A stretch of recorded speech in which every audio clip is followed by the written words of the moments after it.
नमस्कार दोस्तों, कहानी सैलजा और रणवीर की है। सैलजा और रणवीर ने लव मैरिज की है। दोनों एक साथ ही एमबीए की पढ़ाई कर रहे थे और फिर दोनों एक दूसरे को इतना पसंद करने लगते हैं कि अपने घर में अपने रिश्ते की बात करते हैं। शुरू में तो सैलजा के पिता रणवीर के रिश्ते के लिए हाँ नहीं भरते हैं, लेकिन फिर बेटी की जिद के आगे उन्हें झुकना ही पड़ता है। रणवीर के माता पिता तो खुशी खुशी सैलजा को बहू बना लेते हैं।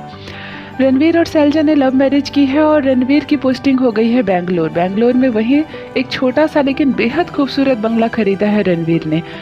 आधुनिक चीज़ों से सुसज्जित वो बंगला इतना खूबसूरत है। बहुत ही महंगे सोफे, पलंग, बिस्तर, रसोई तो बिल्कुल आधुनिक रसोई है।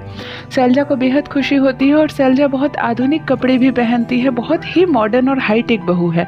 हाई हील की सैंडल पहनती है, घुटने से ऊपर छोटे कपड़े पहनती है, लेकिन बिल्कुल है एक संस्कारी बहू। बहुत ही मीठी और अच्छी बातें करती है, घर का काफ़ी ख्याल रखती है और रणवीर से भी बहुत प्यार करती है।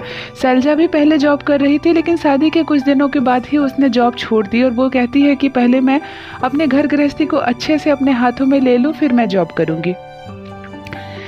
रणवीर को अचानक सुबह सुबह एक दिन फ़ोन की घंटी बजती है। जैसे ही रणवीर फ़ोन उठाता है, माँ का फ़ोन है। माँ सिसक कर रो रही है। रणवीर से कहती है, बेटा तुम्हारे पिता नहीं रहे। रणवीर हैरान रह जाता है। बाबूजी की तबीयत तो खराब थी, ये बात मालूम थी रणवीर को।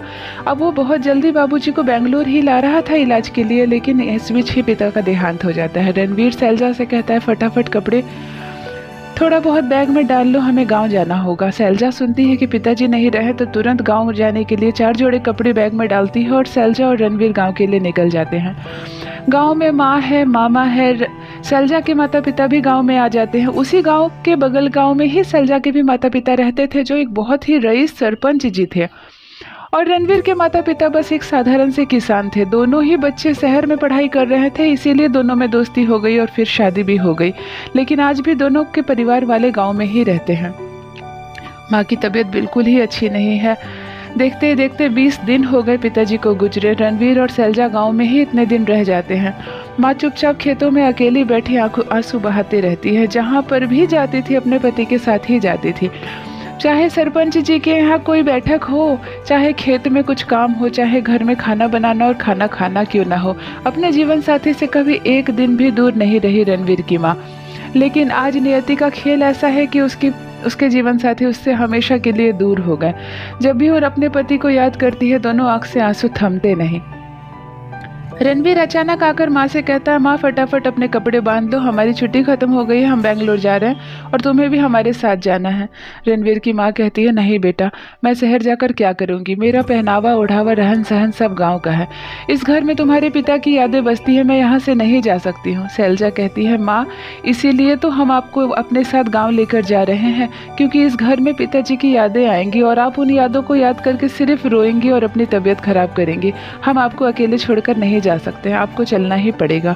इतना ज़्यादा जिद करते हैं रणवीर और सैलजा की माँ को अपने कपड़े बांधने ही पड़ते हैं। माँ के जो भाई है, रणवीर के जो मामा जी है, वो भी अपनी दीदी से कहते हैं कि दीदी तुम शहर चली जाओ, बहू और बेटे के साथ रहोगी, तुम्हारा दिन गुजर जाएगा, तुम्हें मन भी लगेगा। यहाँ तुम सिर्फ जीजा जी को याद करके रोगी और कल को तुम्हारी थोड़ी सी भी तबीयत खराब होगी तो तुम्हारी देख रेख कौन करेगा। सैलजा कहती है, मम्मी जी मैं अभी जॉब भी नहीं करती हूँ, घर में सारा दिन अकेले रहती हूँ और बहुत बोर हो जाती हूँ, आप चलेंगे तो मेरा बहुत मन लगेगा। किसी तरह माँ तैयार हो जाती है और बेटे और बहू के साथ बेंगलोर चली जाती है।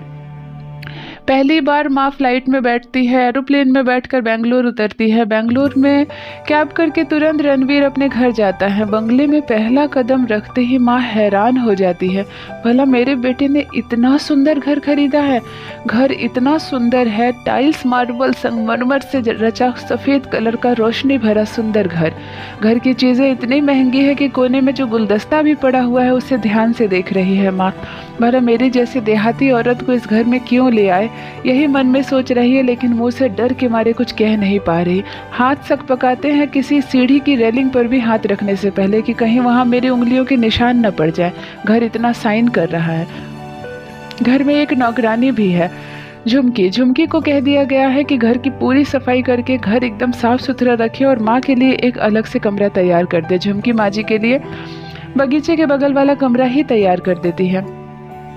माँ जी को कहीं चैन नहीं है, वो सोफे पर भी नहीं बैठती कि कहीं सोफा गंदा ना हो जाए। बेटे बहू के कमरे में भी डर के मारे नहीं जाती है। कमरा बहुत ही सुसज्जित और साफ सुथरा है और बहुत ही महंगी महंगी चीज़ें लगी हुई है। एसी की तरफ जब माँ का ध्यान जाता है तो सोचती है कि हमारे ज़माने में तो पंखा होता था, वो भी कितना शोर करता था और इतनी हवा भी नहीं होती थी। भला ये कौन सी मशीन है जो इतनी ठंडक देती है और हवा भी नहीं होता। शैलजा कहती है, मम्मी जी ये एसी है, आपको बहुत अच्छा लगेगा, आप बैठिए ना, बहुत ज़्यादा गर्मी है बाहर, आप कमरे में बैठिए।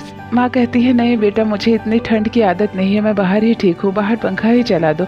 बाहर पंखा चलाकर बैठती है। डाइनिंग टेबल पर खाना भी नहीं खाती है क्योंकि टेबल चेयर पर बैठकर माँ जी को खाने की आदत नहीं है, इसीलिए वो झुमरी से कहती है कि मेरा खाना कमरे में ही ला देना।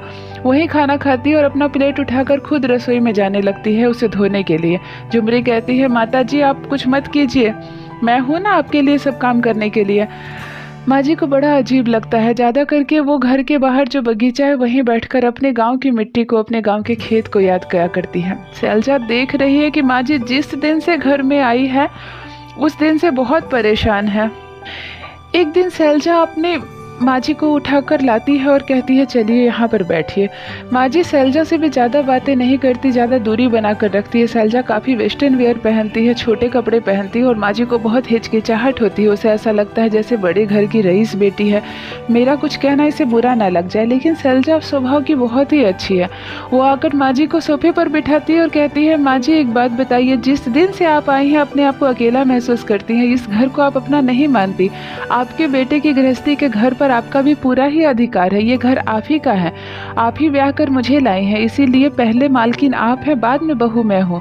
अगर मैं गांव के घर जाऊँ और सहमे सहमे से दुबकी हुई कहीं रहूँ, खेतों में चुपचाप बैठी रहूँ, आपसे भी बात ना करूँ और ना ही घर की किसी चीज़ों को अपनाऊँ, तो आपको बुरा लगेगा ना। माँ जी कहती है, हाँ बेटा वो तो है। शैलजा ने कहा, माँ ये आपका घर है, वो कमरा आपका है, उसकी आप मालकिन हैं, आप कमरे में कुछ भी कर सकती हैं, आप यहाँ ज़ोर से बोल सकती हैं, हंस सकती हैं, मुझसे बातें कीजिए, बेटे से बातें कीजिए। अगर आपको खाना बनाने का मन करे कि कुछ अपनी पसंद का या अपने बेटे की पसंद का खाना बनाना चाहती हैं तो आप जाकर खाना भी बनाइए।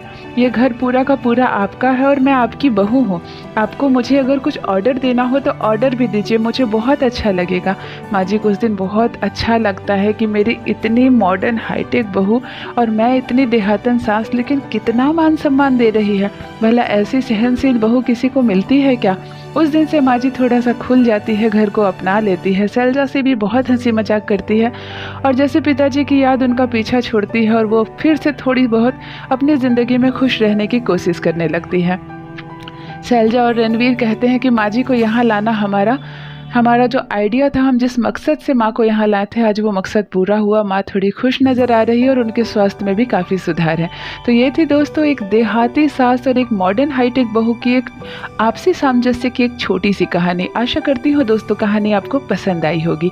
मेरी कहानियाँ पसंद आए तो चैनल को सब्सक्राइब ज़रूर कीजिए। बने रहिए मेरे साथ। धन्यवाद।